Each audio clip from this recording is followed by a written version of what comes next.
अपने उच्च न्यायालय में जाने के लिए और उसको अपना वहाँ पर अपनी पक्ष को रखने का समय दिया जाता है। जिस तरह से कल निर्णय आया और 24 घंटे के अंदर उनकी सदस्यता को समाप्त कर दिया गया, उससे लगता है कि लोकसभा सचिवालय और लोकसभा के हमारे अध्यक्ष ने उनको नैसर्गिक न्याय के लिए समय नहीं दिया है। ऐसा कोई नहीं होता है कि जो जीवन भर सत्ता में रहता है, जिसकी सत्ता आज जनता ने किसी को सत्ता दिया है, कल उससे सत्ता से हटेंगे। लेकिन एक नई लोकतंत्र में इस तरह की परिपाटी की जब आप शुरुआत करिएगा तो उससे सभी राजनीतिक दल के लोगों को और लोकतंत्र को सबसे बड़ा खतरा है। डर तो उनको लगता है जो डरे हुए हैं। हम लोग तो डरे हुए नहीं, इसलिए हम लोग को डर नहीं लगता है। नमस्कार, मेरा नाम उत्कर्ष है। आप लाइव सीरीज देख रहे हैं। राहुल गांधी की सदस्यता जाने के बाद तमाम जो महागठबंधन के दल हैं वो राहुल गांधी के समर्थन में उतर गए और ऐसे में बिहार सरकार के मंत्री अशोक चौधरी ने भी कहा है, जिस तरीके से लोकसभा सचिवालय ने 24 घंटे के अंदर कार्रवाई की है, ये एक नई परिचालन की शुरुआत की जा रही है जो कि सही नहीं है।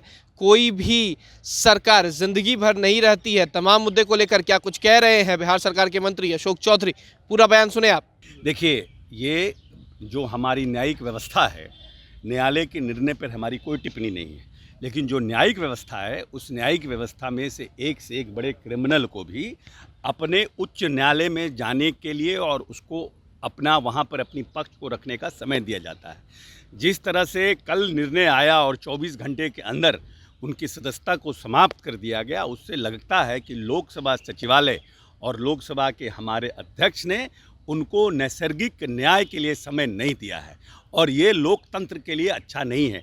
आने वाले समय में कोई भी नई व्यवस्था का और नई परिपाटी की शुरुआत करना, ऐसा कोई नहीं होता है कि जो जीवन भर सत्ता में रहता है, जिसकी सत्ता आज जनता ने किसी को सत्ता दिया है, कल उससे सत्ता से हटेंगे। लेकिन एक नई लोकतंत्र में इस तरह की परिपाटी की जब आप शुरुआत करिएगा तो उससे सभी राजनीतिक दल के लोगों को और लोकतंत्र को सबसे बड़ा खतरा है। समय मिलना चाहिए था, हाई कोर्ट जाते, सुप्रीम कोर्ट जाते, अगर वहाँ से उनको रिलीफ नहीं मिलता, उनके फैसले को लोअर कोर्ट के फैसले को यथावत बनाए रखा जाता, उसके बाद आपको और इसमें प्रोविज़न है, एक्ट में ये प्रोविज़न है कि 3 महीने तक के लिए उनको ऊपर के न्यायालय में जाने का अधिकार है। लेकिन जिस तरह से हड़बड़ी में निर्णय किया गया, मुझे लगता है कि ये लोकतंत्र के लिए आने वाले समय में खतरे की घंटी है। सर, सवाल ये भी है कि कल जिस तरीके से प्रधानमंत्री उनके तमाम मंत्री जाते हैं अध्यक्ष से मिलने के लिए लोकसभा के स्पीकर से, क्या लग रहा है कि डर की राजनीति बनाने की कोशिश कर रही है बीजेपी 24 के लिए? ये देखिए, डर तो उनको लगता है जो डरे हुए हैं। हम लोग तो डरे हुए नहीं, इसलिए हम लोग को डर नहीं लगता है।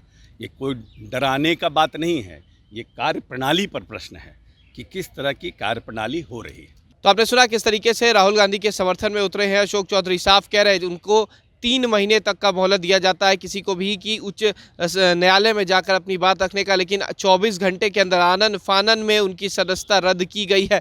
यह गलत है। एक नई परिचालन की शुरुआत की जा रही है जो कि पूर्ण रूप से गलत है। वहीं जब ये सवाल पूछा गया कि क्या डर गई है बीजेपी, डर की राजनीति कर रही है, तो साफ उन्होंने कहा कि हम लोग क्यों डरेंगे, किस बात की डर तो उन्हें लगना चाहिए। तो कहीं ना कहीं ये सवाल ज़रूर उठ रहा है कि क्यों आनन फानन में राहुल गांधी की सदस्यता छीन ली गई, क्योंकि जिस तरीके से बीते दिन ही उन पर जो आरोप था जो सिद्ध हो गया, यानी कि 2 साल की सज़ा हो गई उनको गुजरात में न्यायालय में, जिसके बाद लगातार आरोप प्रत्यारोप लग रहे थे, लेकिन आनन फानन में उनकी सदस्यता जो है 24 घंटे के अंदर रद्द कर दी गई। इस तमाम मुद्दे को लेकर क्या कुछ कह रहे थे बिहार सरकार के मंत्री अशोक चौधरी, आपने सुना। फिलहाल खबर में सिर्फ इतना ही। आप हमारे साथ बने रहे। हमारे चैनल को सब्सक्राइब नहीं किया तो जल्द कर ले। बहुत बहुत धन्यवाद।